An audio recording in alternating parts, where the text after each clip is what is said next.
Hi folks, welcome to the Learn to Drive podcast. I'm here to help you get better no matter what level you're at. And today I want to start a new series. Called Stupid Driving Habits. Now, I'm not having a go at drivers being stupid, but a lot of us do have some driving habits that can cost us. So let's buckle up and get stuck into it. All right, guys, so over the years, I've seen many driving habits that we all pick up and unfortunately stick with. And they're not always healthy driving habits. A lot of them, quite frankly, are stupid. Now, like any artist, I get inspired by things around me. So today's podcast episode is about stupid driving habits and road signs and markings. So I'm inspired by things around me to teach, right? So as I'm driving along with the student, if something happens, I'm like, oh, cool, we can have a chat about this, make a bit of a lesson out of it.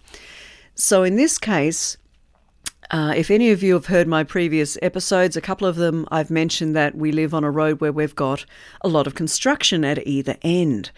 Now, the fun part is if people don't pay attention to road signs and markings, if you're not reading them, then you're going to miss them, obviously, and then it's going to cost you. So it's going to cost you time. Now, the reason I'm bringing this up, I walk my dog every day and I saw the signs. They're very hard to miss, right? Even driving or walking, you can see these signs. We've got extremely well lit signs, as you'll see by the photo for the podcast episode. Now, the funny part is people don't read it. Now, I want to say, first of all, not everybody reads well. Not everybody reads in English. So for those people who do struggle with reading and there is an important sign or you think is an important sign coming up, could I suggest that you calmly pull over to the curb, safely of course, stop the car so that you've got time to read it, or obviously secure the car, turn the engine off, take a photo and ask Google to translate it for you, okay? Now, it might take, 10, 20, 30, 40 seconds.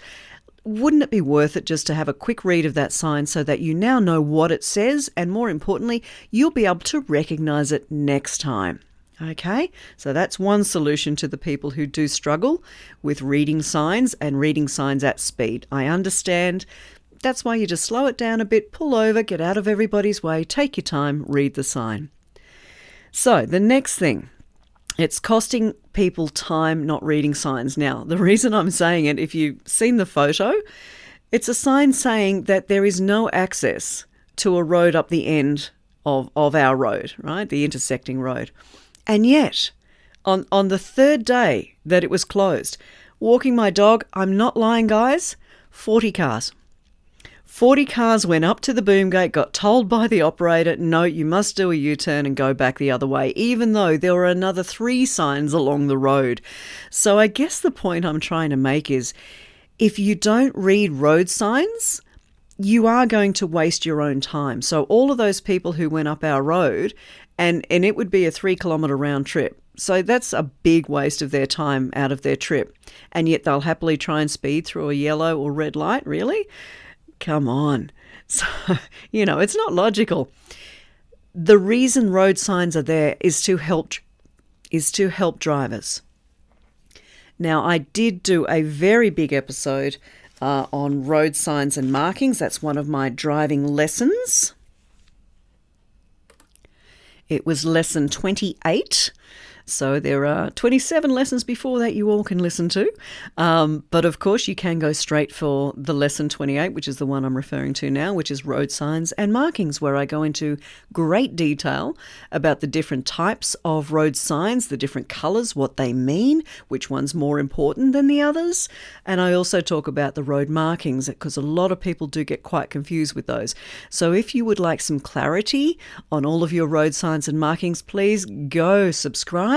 You will get access to a heap of things. So apart from the fact my 50 lessons, you'll also get instructional videos and the odd mock test that you could try having a go at yourself. So back to road signs and markings, guys. They are incredibly important. They are there for us as the motorists, but they are also there for us to read, understand and apply. So if we're not paying attention to our road signs and markings, we will absolutely waste our time. It will cost us time. The next thing it could cost you if you're not paying attention to your road signs and markings is money. So, stop signs. Yeah. I took 2 students out today, and of course I took them to a stop sign. The first one noticed the stop sign, didn't stop the car. Yeah, you can imagine what I would have said. That would have been not so great on a test, and certainly not so great in front of a police officer. So again, that would cost that person. If there is a police officer nearby and you do not come to a dead stop at a stop sign, guess what, folks? You could be up for a fine. The second student, they did notice the stop sign. They did come to a dead stop, which was wonderful.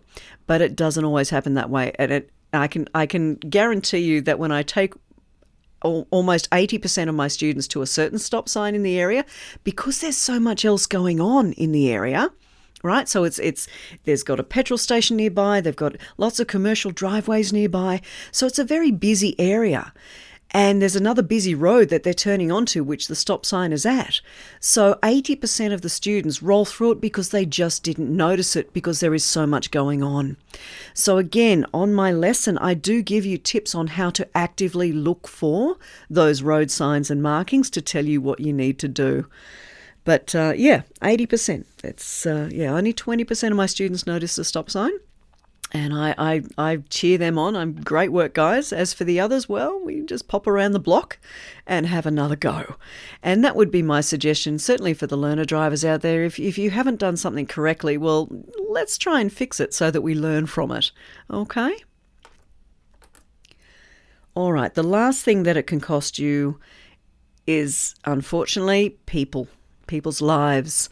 Now, you know, I don't like getting into this subject because I don't like scaremongering. I don't like people being scared to drive. I want you all to have a wonderful time when you're driving. And I guess that's why I always finish my episodes by saying, please relax and enjoy the drive. You can't be a happy driver if you're stressed out, and you can't be a happy driver if you're scared. You've got to be a happy and confident driver. And the best way of doing that is, of course, knowledge, which is why I've done my 50 lessons and all the other little side lessons like this one to help you guys out. So knowledge is power. Power gives you confidence, and that's how you're going to be happy behind the wheel. So like I say, I don't want to get into this, if you break a road rule, you could kill someone. But guys, you aren't a killing machine. Let's be real here.